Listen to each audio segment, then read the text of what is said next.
De manera que yo, hermanos, no pude hablaros como a espirituales, sino como a carnales, como a niños en Cristo.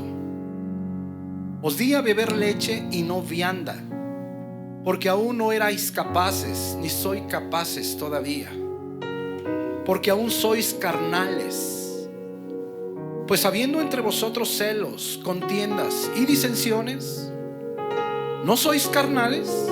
¿Ya andáis como hombres?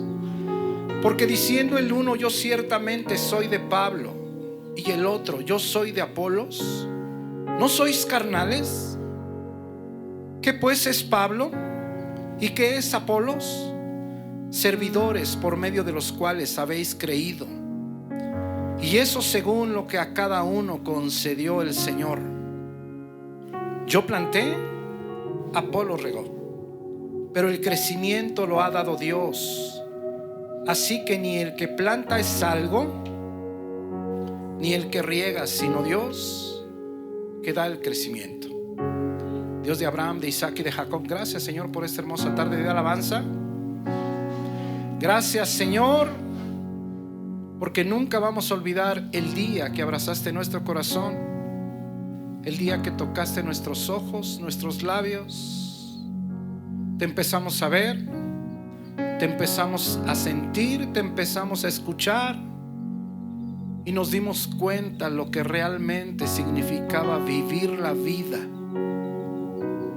Señor, desde ese día nunca más hemos estado solos.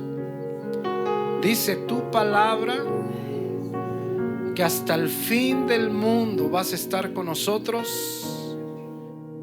Y no solo eso, hay un día y una hora donde nos vamos a ver cara a cara.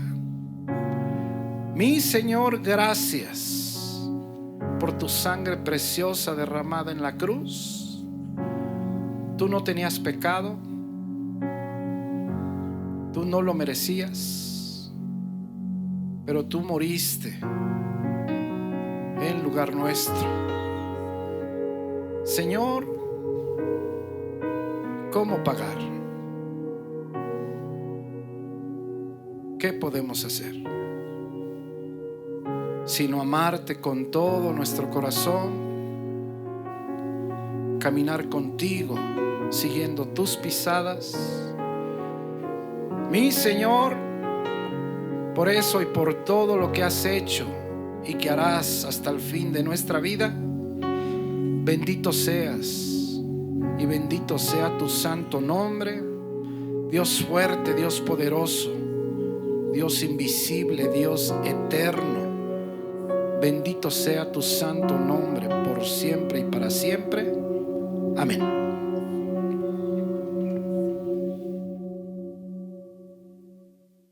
Mis hermanos, qué bueno que esta tarde se encuentran con nosotros. Y mis hermanos, hoy tenemos, después de 5 años, pues nuestra primera cena del Señor. Este mensaje se llama El Nuevo Pacto, y la cena del Señor es el segundo. Hoy, después del servicio, vamos a tener la cena del Señor. Y solamente para recordar, bajo el antiguo pacto, ese del Antiguo Testamento, las personas mantenían su relación con Dios mediante el estricto cumplimiento de la ley. Solamente así mantenían su relación con Dios. Bajo el antiguo pacto hay diferencias muy grandes, mis hermanos. Bajo el antiguo pacto, las personas solo temían a Dios, solamente lo temían. ¿Y sabes por qué?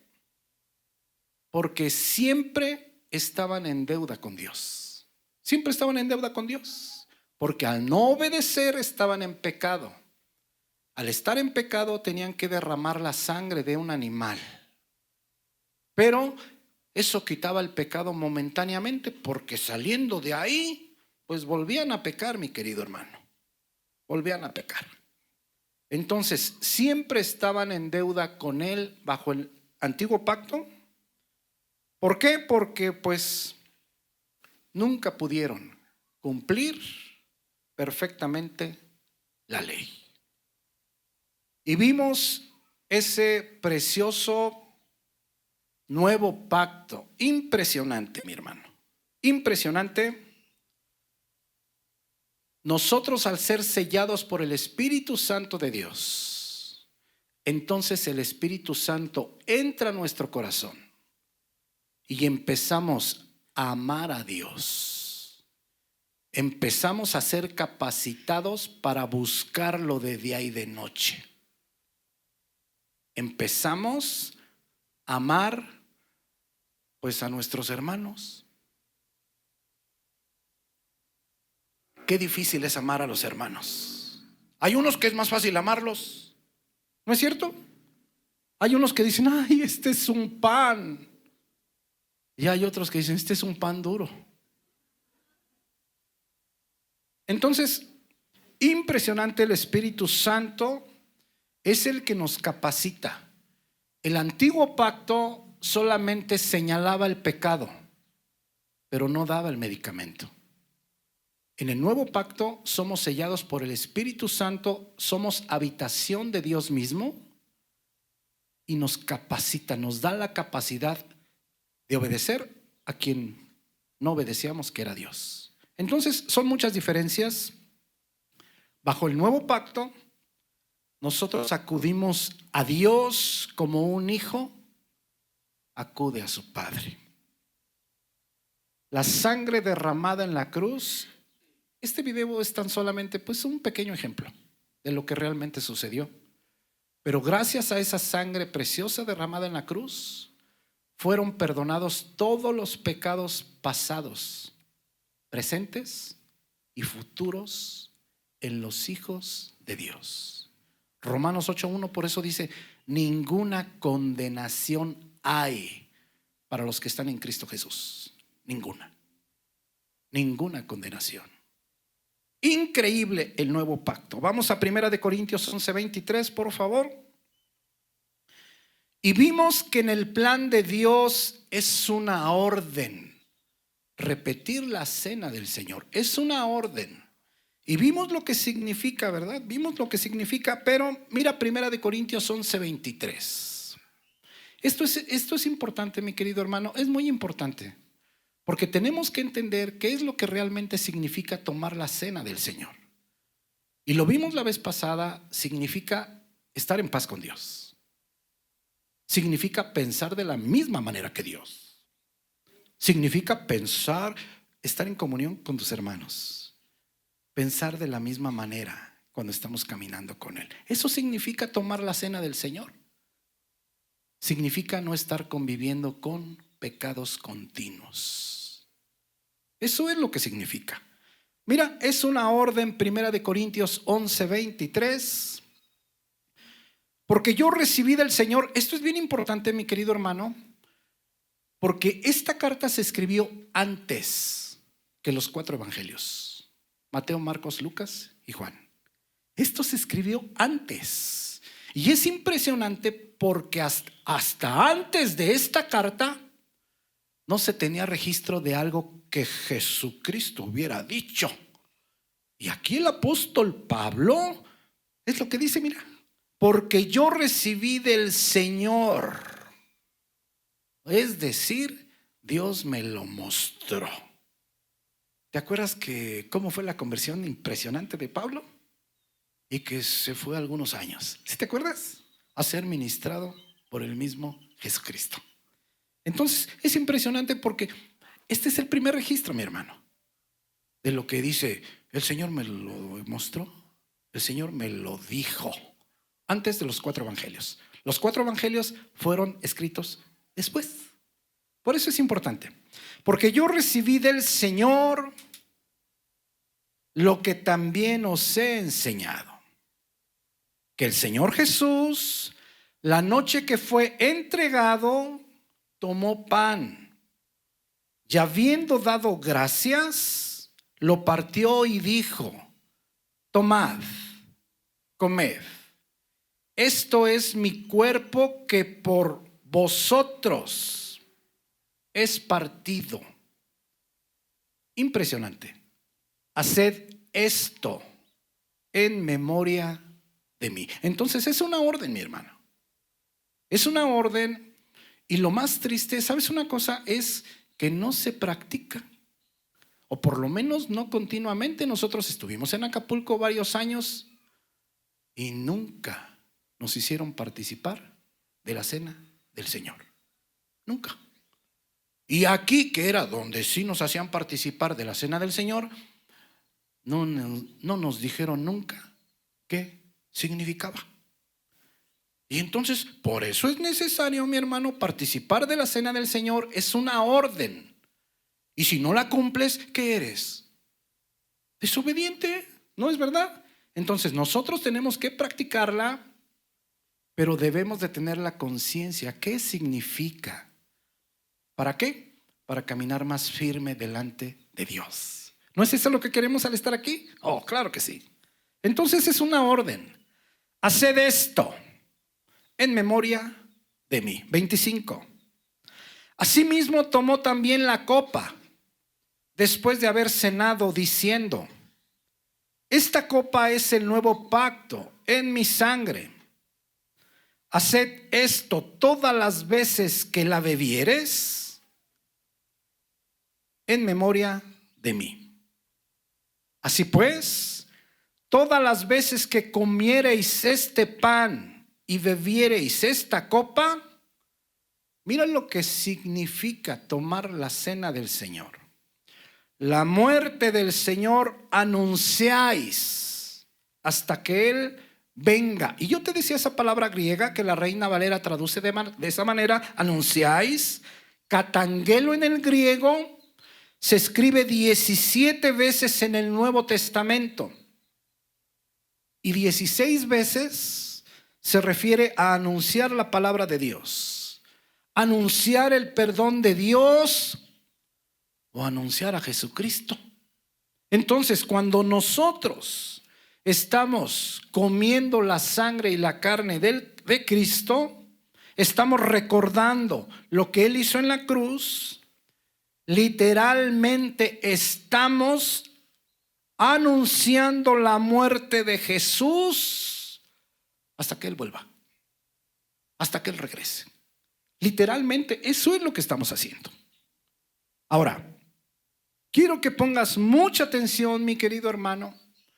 Es importante comentar esto, sí, mi hermano, porque debemos de tener claridad. Aquí venimos a ver qué dice la Escritura y a estudiar la Biblia. ¿Has escuchado tú una doctrina que se llama doctrina de la transubstanciación? Eso lo practica la Iglesia Católica Romana. Te lo tengo que explicar, mi hermano, porque debe de haber claridad en nosotros. Cuando nosotros venimos a la Escritura, pues venimos a aprender. Venimos a ser enderezados. Venimos a ser redarguidos. Cada que abrimos la Biblia nos reprocha lo que estamos haciendo mal y nos dice también lo que estamos haciendo bien. ¿Qué es esa doctrina de la transubstanciación?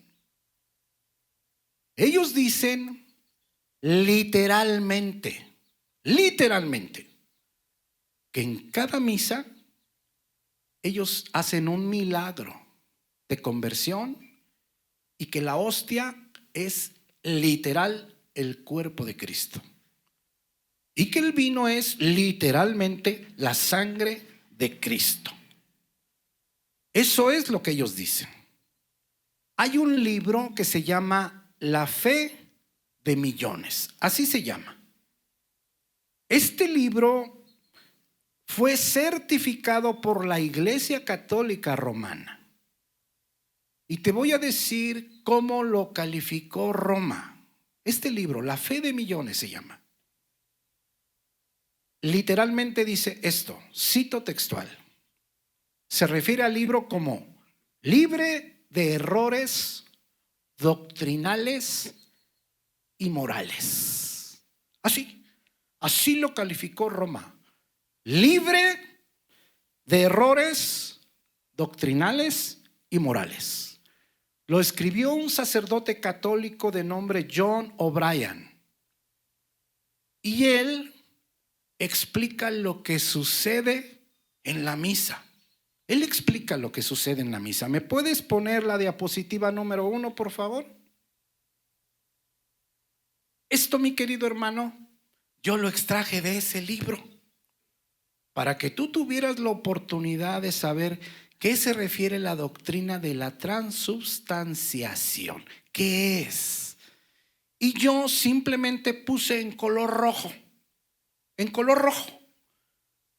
lo que a mí, de acuerdo a la escritura, pues no me parece adecuado. Esto yo lo saqué de este libro, mi hermano. No olvides que la Iglesia Católica Romana lo catalogó, lo calificó como libre de errores doctrinales y morales. Ok. Textual, lo que dice el libro, un extracto, nada más. Cuando el sacerdote pronuncia las imponentes palabras de la consagración, esto que está en Mateo, Marcos y Lucas, esto, dice, el sacerdote eleva su mano hacia los cielos. Y mira lo que dice ahí. Baja a Cristo de su trono y lo coloca sobre nuestro altar para ser ofrecido de nuevo como víctima por los pecados de la humanidad.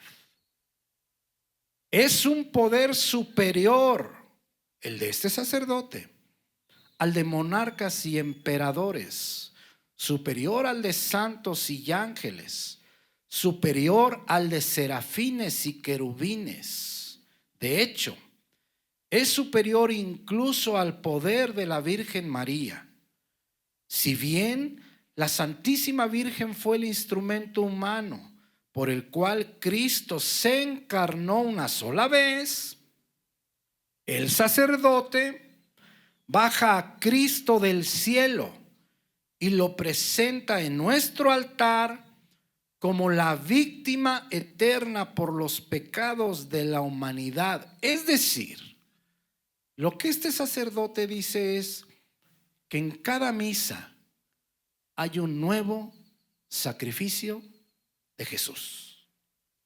Y que cuando él pues lee este extracto de Mateo, Marcos y Lucas del nuevo pacto, dice, Jesús es arrebatado del cielo y lo ponemos ahí en el altar y él es sacrificado muerto nuevamente. Eso es lo que dice. Y mira, sigo leyendo. No una, sino 1000 veces. Pues claro, porque pues misas hay, vamos, hay diario. ¿Sí me entiendes? Ok. Dice, no una, sino 1000 veces.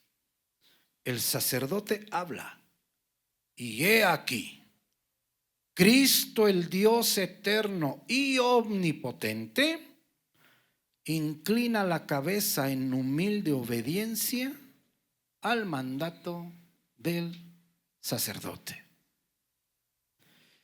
Mi querido hermano,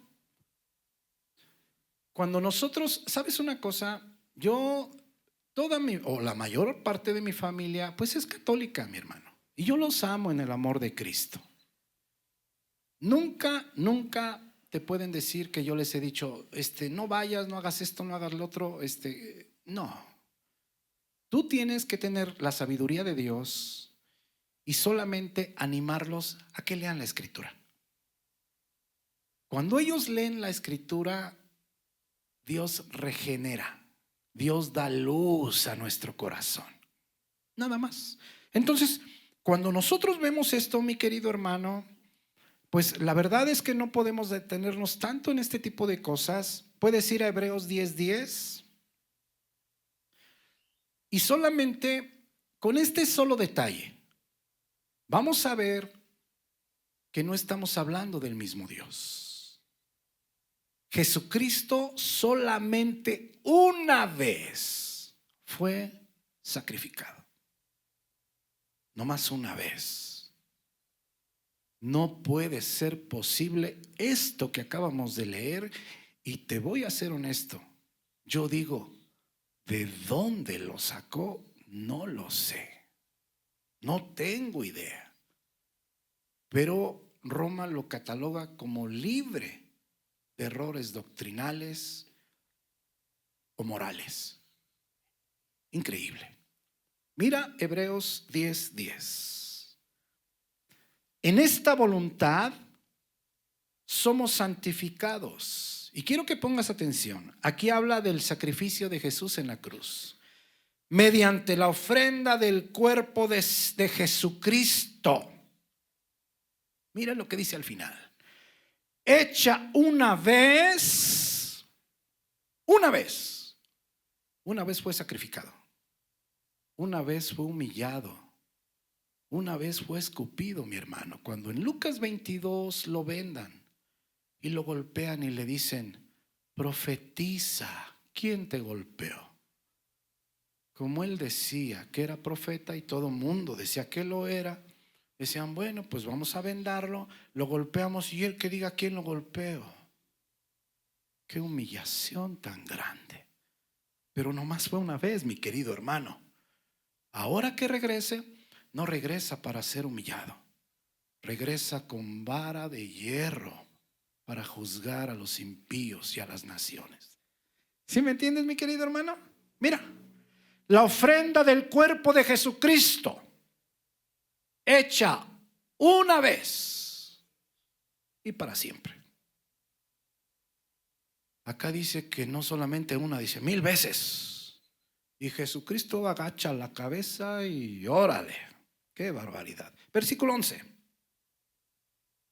Y ciertamente, todo sacerdote, acuérdate que este libro de Hebreos se escribió antes del año 70, todavía estaba en funcionamiento Jerusalén, la sinagoga, y todavía había sacrificios. Acuérdate de eso. Y ciertamente todo sacerdote está día tras día ministrando y ofreciendo muchas veces los mismos sacrificios que nunca pueden quitar los pecados. El sacrificio de los animalitos. Siguiente versículo. Pero Cristo, habiendo ofrecido una vez para siempre un solo sacrificio por los pecados, solamente una vez, nada más. ¿Sí me entiendes, mi hermano? Imagínate nada más, cada que alguna persona, X persona, va a una misa, va porque dicen que ahí sacrifican nuevamente al Hijo de Dios. Es algo tremendo, mi querido hermano. Habiendo ofrecido una vez para siempre un solo sacrificio por los pecados. Y mira ahora, se ha sentado a la diestra de Dios. 13. De ahí en adelante, esperando hasta que sus enemigos sean puestos por estrado de sus pies, hasta el fin del tiempo, cuando Satanás, el falso maestro y el falso profeta, pues sean arrojados, ¿verdad? Y sean puestos por debajo de sus pies. 14. Otra vez, porque con una sola ofrenda, que fue su sacrificio, uno solo, nada más, hizo perfectos, completos, terminados, su sangre por los pecados pasados, presentes, futuros. Claro que si como hijo de Dios tú sigues persistiendo en el pecado, ahí entra la disciplina o el azote de ser necesario, pero nadie es echado fuera, porque con una sola ofrenda hizo perfectos para siempre a los santificados. Regresa a 1 Corintios 11:26, por favor. Esto es necesario. Yo espero que con esto pues te quede claro. Y pudiéramos pasarnos mucho tiempo, pero ya cuando estemos en Corintios, ahí sí, mi hermano, entonces nos iremos de largo, ¿verdad? Pero con esto te queda bastante claro lo que significa y lo que no significa la comunión, ¿verdad? 1 Corintios 11:26, por favor. Entonces mira, así pues, todas las veces que comiereis este pan y bebieres esta copa, la muerte del Señor anuncias hasta que Él venga. Entonces, la orden es repetir. La orden es repetir. Y cuando repetimos la cena, estamos recordando la muerte de Jesús en la cruz hasta que Él regrese. Estamos recordando que nuestro viejo hombre fue crucificado junto con Él en la cruz. Romanos 6:6. Dice que nuestro viejo hombre fue crucificado allá con Él en la cruz, que ahora somos un nuevo hombre. Estamos recordando que tenemos los mismos intereses. Estamos recordando que estamos caminando el mismo camino con Él. Estamos recordando que pensamos de la misma manera que Él. Eso es lo que significa tomar la cena del Señor, que estamos siguiendo su ejemplo, que sus intereses son nuestros intereses. Eso es estar en comunión, mi querido hermano. Muchos teólogos, comentamos la vez pasada, aseguran que diariamente la iglesia primitiva diariamente practicaba la cena del Señor. Diariamente.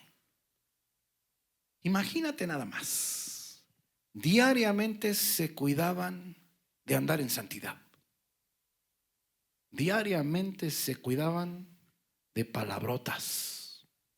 Diariamente se cuidaban de no enojarse. Diariamente se cuidaban de estar en comunión con Dios. Qué hermoso. Y cuando vemos el libro de Hechos, maravillas, señales, liberaciones, levantaban muertos, milagros. ¿A poco no? Y no nos preguntamos nosotros, ¿por qué no sucede hoy por hoy en la iglesia cristiana? Pues ¿cómo va a suceder si nomás te pasas en el Face? ¿O en el YouTube? ¿O en el Netflix? ¿Cómo va a suceder, mis queridos hermanos? ¿Cómo va a suceder? La iglesia primitiva diariamente practicaba, repetía la cena del Señor. Y vimos conforme fuimos avanzando en el libro de Hechos que por lo menos la cena del Señor era cada 8 días. Lo mismo que la fiesta del amor. Así le llamaban los primeros cristianos. Se juntaban, predicaban la palabra, comían juntos con alegría y sencillez de corazón, dice la Escritura, y repetían la cena del Señor. Por lo menos cada 8 días. Primero era la predicación, después la Santa Cena y después la fiesta del amor. En algunos otros casos primero era la fiesta del amor, después la Santa Cena y después la predicación. Vea 1 Corintios 11:17, por favor. ¿Pero qué crees? Que poco más de 20 años de que crucificaron a Jesús, ya en la iglesia de Corinto estaba pasando esto, mira. Por eso es importante, hoy que es nuestra primera cena con el Señor, que estamos recordando la muerte de Jesús por nosotros, es necesario, mi querido hermano, que entendamos qué estaba pasando en Corinto. ¿Por qué? Porque es mi obligación predicarles lo que dice y que tú examines tu corazón. Que tú veas qué camino estás caminando, para que tú digas, no, yo sí, quiero pan y quiero jugo. ¿Sí me entiendes? Poco más de 20 años después de la crucifixión de Jesús, de hecho, te voy a decir una cosa. Se piensa que gracias a la iglesia de Corinto se fue extinguiendo la fiesta del amor, la comidita que se hacía cada 8 días, gracias a la iglesia de Corinto. Se piensa que ellos fueron los culpables. Mira versículo 17. Pero al anunciaros esto que sigue, no os alabo, porque no os congregáis para lo mejor, sino para lo peor. Es decir, bueno, la Escritura siempre nos anima pues a estar en comunión con los hermanos, ¿a poco no? La Escritura siempre nos anima a congregarnos en Hebreos, para edificarnos en amor y consolarnos, ¿a poco no? La Escritura siempre nos alienta a pasar tiempo con los hermanos. Pues aquí el Espíritu Santo, por medio del apóstol Pablo, les dice, pues miren, ustedes no se congregan para lo mejor, sino se congregan para lo peor. Es decir, sería mejor que no fueran a la iglesia. Así les dice mi hermano. Versículo 18. Pues en primer lugar, cuando os reunís como iglesia, oigo que hay entre vosotros divisiones. En el griego, rotura, desaveniencia, brecha, diferencia de opinión. Y dice el apóstol Pablo, y en parte lo creo. Es decir, ¿te acuerdas que la iglesia de Corinto tenía todos los problemas de todas las iglesias del Nuevo Testamento? Y muchas cosas más. ¿Sí te acuerdas? Ok. Aquí dice el apóstol Pablo, ustedes cada que se reúnen, pues se reúnen para lo peor y no para lo mejor. Y les dice por qué. Me han contado que cuando se reúnen como iglesia, hay divisiones entre ustedes, rotura, desaveniencia, brecha, diferencia de opinión. Ahora, ¿te fijaste lo que leí en un principio? La misma carta a Corintios les dice, ustedes son carnales, ustedes son niños en Cristo, porque habiendo envidias, disensiones, pleitos, dificultades, dice, pues ustedes andan en la carne, son niños espirituales. Mis hermanos, ¿sabes una cosa? Los problemas dentro de la congregación son únicamente porque nos falta crecimiento. Porque andamos en la carne y no en el espíritu.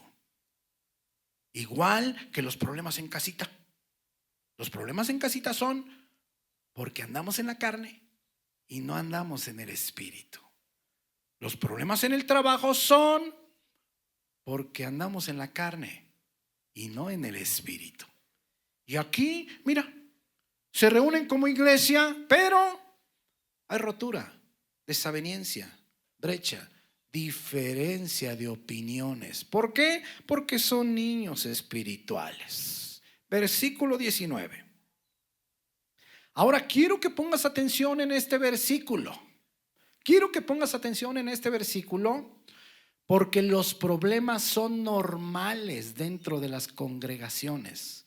¿Y por qué son normales dentro de las congregaciones? Es más, son tan normales que están dentro del diseño de Dios. Y ahorita lo vas a ver, mira. Porque es preciso que entre vosotros, entre ustedes, en la congregación, le dice a la iglesia de Corinto, es preciso que entre vosotros haya disensiones. En el griego, discordias, desacuerdos, pleitos, disputas. ¿Y por qué es necesario que haya problemas dentro de la congregación? Aquí mismo está la respuesta, mi hermano. Para que se hagan manifiestos, para que nos demos cuenta entre vosotros los que son aprobados, los que van creciendo espiritualmente. ¿Sí me entienden, mi querido hermano? Porque es preciso. Esa palabra preciso es dei en el griego. Necesario, obligatorio, imprescindible. Que entre ustedes, dice, haya pleitos, disensiones, desacuerdos, o disputas. ¿Para qué? Para que sea evidente, para que sea manifiesto que los que son aprobados. Y esa palabra aprobado, ¿qué crees? Que en toda la escritura se usa aprobados por Dios. Ahora, si tú dices, ay, y ahí ya acabó Dios, no, todavía no acaba. Todavía sigue tratando, pero ya no nomás con él, también con su mujercita. Dios tiene que tratar y tiene que seguir tratando y tiene que seguir tratando. ¿A fin de qué? A fin de quitar las cositas que no le sirven a él y que no son adecuadas para la obra de Dios. ¿Sí me entiendes? La palabra se cumple. ¿Y de qué manera, mi hermana? Mira, si checamos, entonces es necesario, ¿verdad que sí? Versículo 20. Y sigue el pleito, el pleito que trae, la reprimenda que trae el apóstol Pablo, el Espíritu Santo por medio del apóstol Pablo. Dice, ustedes se congregan para lo peor. Si se congregan para eso, sería mejor que no se congregaran. En primer lugar, dice, entre ustedes hay divisiones, rotura, desaveniencia, brecha, diferencia de opinión. Y claro que lo creo. Dice, pero bueno, es preciso, es obligatorio que haya problemas para que sean manifiestos los que son hijos de Dios o los que van a caminar más firmes. Claro que ahí depende de ti, cómo tomes las situaciones. Porque si los tomas de manera espiritual, luego dices tú, a ver qué dice Dios. Esto, pues eso voy a hacer. Pero si lo tomas de manera carnal, ¿no sale peor? ¿Verdad que sí? No estuvieran aquí ellos, aquí sentaditos. ¿Sí me entiendes? Ok. Versículo 20. Cuando pues os reunir vosotros, esto no es comer la cena del Señor. Fíjate bien. Aquí en el versículo 20 les dice, cuando se reúnen ustedes, esto no es comer la cena del Señor. Versículo 21. Porque al comer, aquí nos va diciendo cómo está la cosa o cuál era el orden de los corintios. Primero era la predicación. Ahora, ¿cómo sé yo que primero era la predicación? Por esto, mi hermano, mira. Porque al comer, cada uno se adelanta a tomar su propia cena. Y uno tiene hambre y otro se embriaga. Si fuera primero la comida, imagínate ya uno embriagado en la predicación. ¿Verdad que no? Entonces está implícito. Primero es la predicación. Después de la predicación es la fiesta del amor. ¿Sí me entiendes? Y después es la cena del Señor. Entonces, ¿qué era lo que hacían ellos? Fíjate bien, quiero que pongas atención, mi querido hermano. Quiero que pongas atención, porque tienes que darte cuenta qué está pasando. Aquí la iglesia de los Corintios hace 2000 años se ponían de acuerdo y decían, vamos a traer guisados. ¿Te parece familiar? Ok. Vamos a traer guisados. Recordemos que en este momento en Corinto era de las iglesias más ricas del Nuevo Testamento, pero también de las más codas o la más coda. Ok. Entonces, era la más pudiente del Nuevo Testamento. Pero también había esclavos. Es decir, no tenían recursos. También había mucha gente necesitada. Entonces, ¿qué era lo que pasaba? Que los pudientes, los que tenían, llevaban su lasaña, su salmón, langostino, fettuccine, cositas así, ¿verdad? Cositas así. De hecho, para muchos de los esclavos o muchos de los cristianos con poco recurso, tal vez era el momento de llenar su pancita. ¿Sí me entiendes? De la mejor comidita. Entonces, ¿qué era lo que pasaba? Que el hermano que llevaba buen guisado, porque tenía recurso, pues se lo jambaba todo, como dicen en el rancho.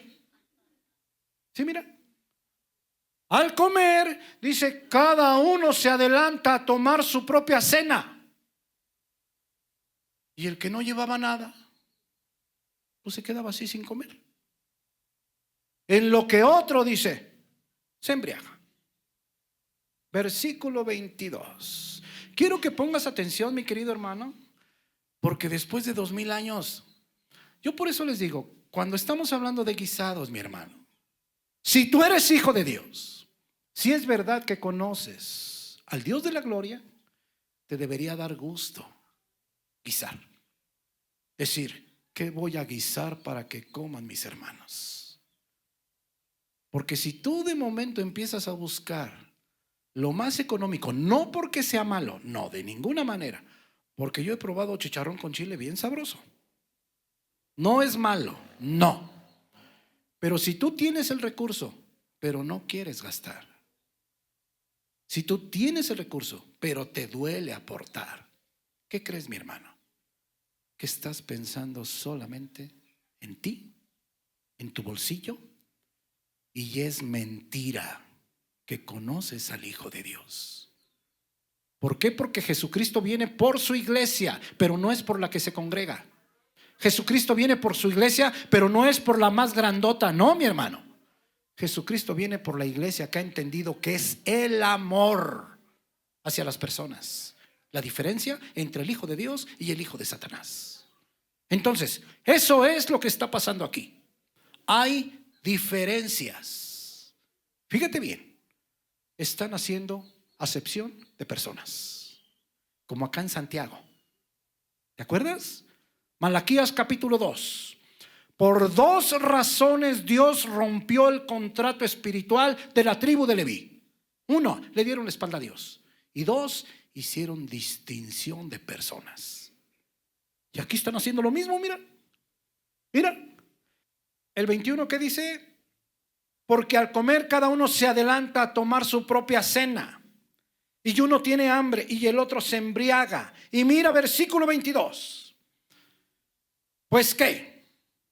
¿No tenéis casas en que comáis y bebáis?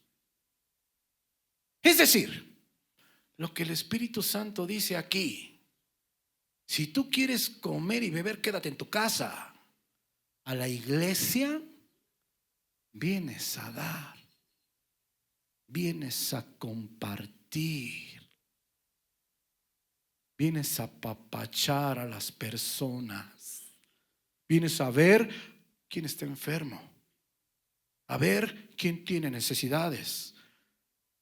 Hay personas, hermanos y hermanas, que no necesitan ayuda, ni económica ni mucho menos, que necesitan aliento, que necesitan ser animados. ¿Sí me entiendes? Mis hermanos, ¿saben una cosa? Yo admiro las iglesias. Aquí no tenemos manera de que se hinquen las personas, pero no es necesario que te hinques. ¿Por qué? Porque tienes toda la semana para hincarte en tu casa. Aquí practicamos la lectura diariamente. Y diariamente se ora a Dios para que ustedes estén en comunión, y diariamente se les pide que estén en la lectura para que estén en comunión con Dios y estemos en obediencia, en santidad. Y diariamente hay un grupo de guerreros de oración donde oramos todos los días. Yo vengo aquí a abrazar a mis hermanos.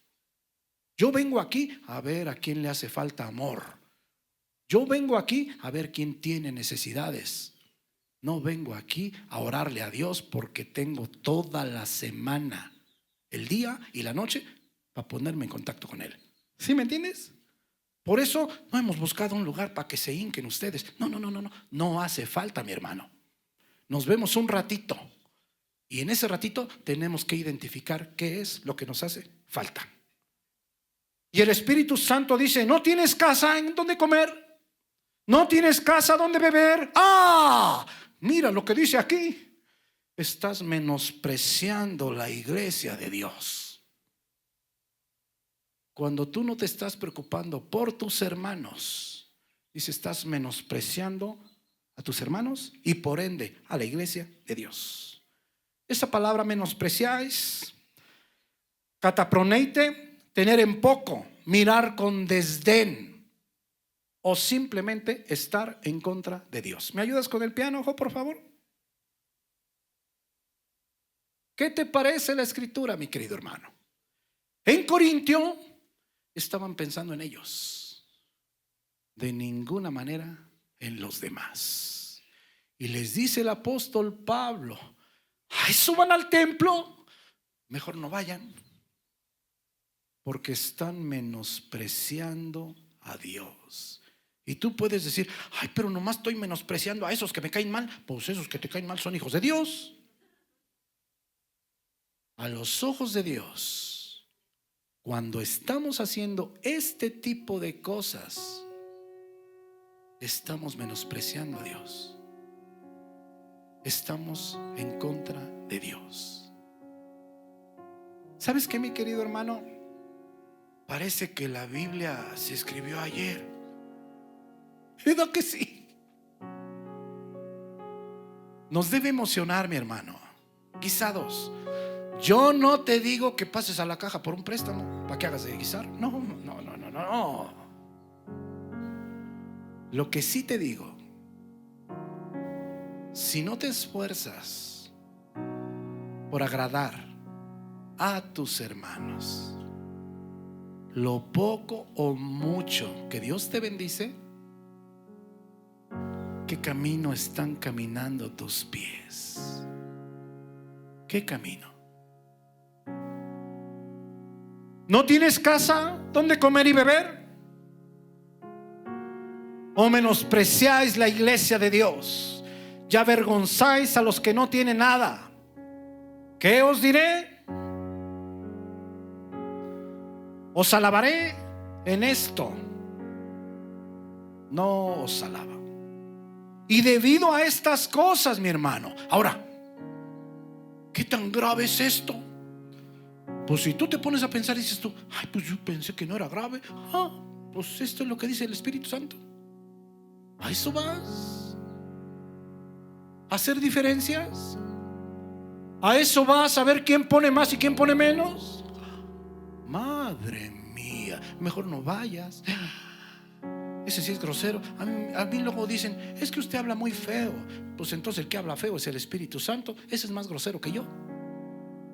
Aquí dice: si para eso te congregas, mejor no te congregues.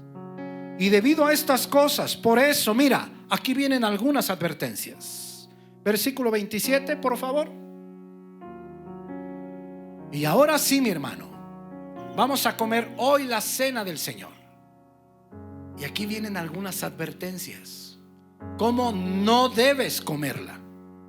De manera que cualquiera que comiere este pan o bebiere esta copa del Señor indignamente, en este caso haciendo diferencias con sus hermanos.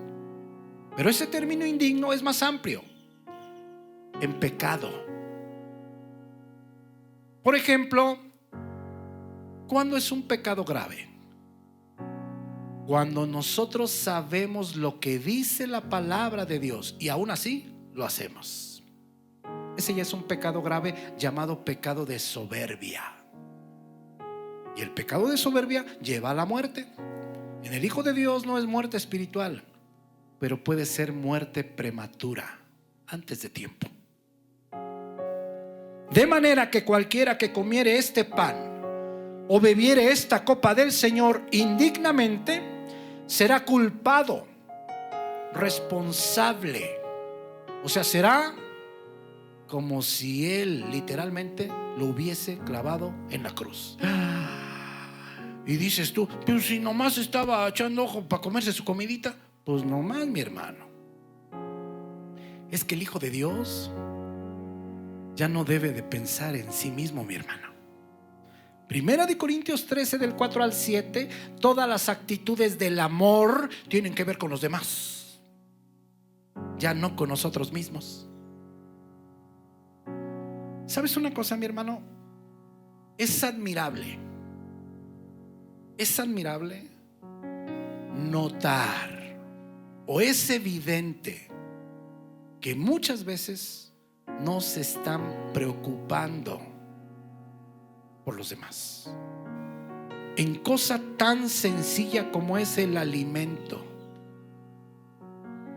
Si no te preocupas en un guisado, mi hermano, pues no quiero pensar que uno de nosotros esté, por ejemplo, hospitalizado en Morelia o en Toluca. ¿Verdad que no? El amor, mi hermano. De manera que cualquiera que comiera este pan o bebiera esta copa del Señor indignamente será culpado, será responsable del cuerpo y la sangre del Señor. Siguiente. Por tanto, pruébese cada uno a sí mismo, examínese cada uno a sí mismo, y coma así del pan y beba de la copa. Porque el que come y bebe indignamente, sin discernir el cuerpo del Señor, juicio come y bebe para sí.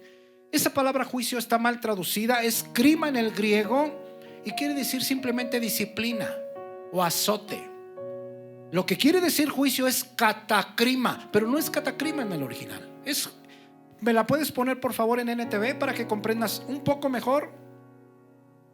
Aquí vamos a entender mejor. Mira, pues si alguno come el pan y bebe de la copa sin honrar el cuerpo de Cristo, o sea, sin obediencia, sin darle el valor adecuado.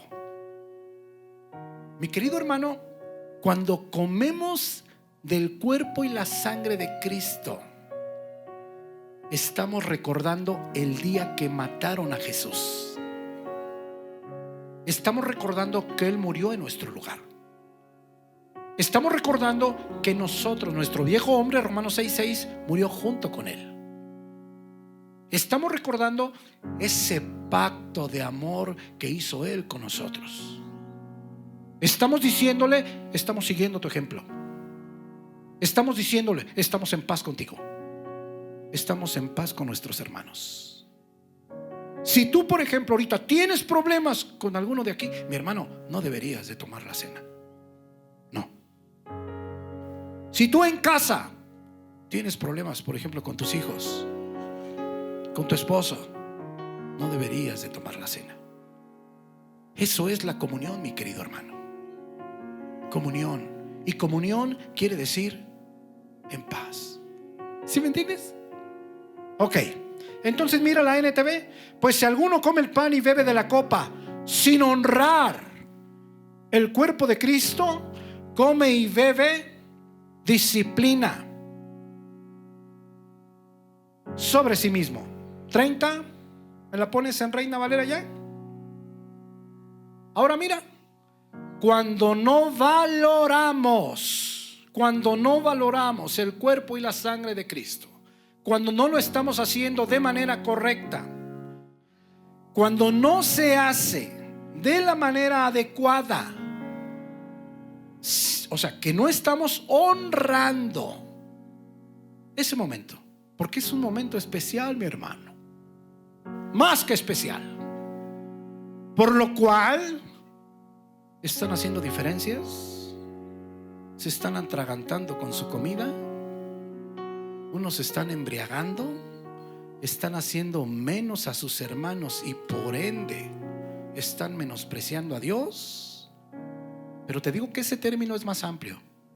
Puede ser que estemos en pecado, pueden ser más cosas, por lo cual toman la cena y hay muchos enfermos físicos y debilitados entre vosotros, y muchos incluso por no tomar con seriedad ya murieron, ya están en el cementerio, muerte prematura. Así de grave es. Mis hermanos, Jesucristo murió en nuestro lugar. En nuestro lugar. Él no tenía pecado. Nosotros, cuando mentimos, era como si Jesucristo mintiera. Cuando nos emborrachamos, como si Jesucristo se hubiera emborrachado. Cuando fornicábamos, como si Jesucristo hubiera fornicado. Cuando yo me drogaba, como si Jesucristo se hubiera drogado. Y Él me dice: yo voy a morir en tu lugar. Y murió en lugar de cada uno de nosotros. Todos nuestros pecados fueron cargados en Él. Y cuando nosotros ponemos nuestra confianza en Cristo, Dios nos ve limpios, sin mancha. Pone la suciedad de nosotros en Jesús y su santidad es puesta en nuestras manos. Y somos sellados y tenemos vida eterna. Eso fue lo que pasó en la cruz, para que nosotros lleguemos y pisotemos. Dicen Hebreos: tomemos por inmunda la sangre de Cristo, es decir, por sucia, por puerca, la sangre de salvación. ¿Sí me entiendes? Mira, por no darle el valor. Hay muchos enfermos y debilitados, e incluso muchos han muerto prematuramente. 31. Si pues no nos examinásemos a nosotros mismos, no seríamos juzgados. 32. Mas siendo juzgados, somos castigados por el Señor, para que no seamos condenados por el mundo. Es decir, si no le damos el valor adecuado a la cena del Señor, mis hermanos, como hijos de Dios, caminamos en suelo resbaladizo. Eso es lo que significa la cena del Señor. ¿Puedes ir a Mateo 26, por favor? Ahora sí, mira, vamos a disponernos de tomar la cena del Señor. Ahora bien, ¿quiénes pueden tomar la cena? Los bautizados, primero. ¿Por qué? Porque no lo dice la Escritura. No. Lo que sí dice la Escritura, mi hermano, es que el primer acto de obediencia a Cristo, pues es bautizarse. ¿Y tú cómo puedes tomar la cena del Señor si no te has querido bautizar? El primer acto de obediencia no lo has querido hacer. Podemos hablar de que estás en comunión, podemos hablar que estás en el mismo pensamiento, podemos hablar de que estás siguiendo sus pisadas. No, estás en las tuyas, no en las de Él. Entonces, primero, bautizado. Segundo, si tú estás conviviendo con algún pecado, este es el momento de decir: Señor, perdóname, quiero caminar diferente. Y puedes tomar la cena. O por ejemplo, si hay problemas, hay un documento que se llama la Didache, que fue por muchos años manejado por la iglesia primitiva. Te voy a decir qué decía.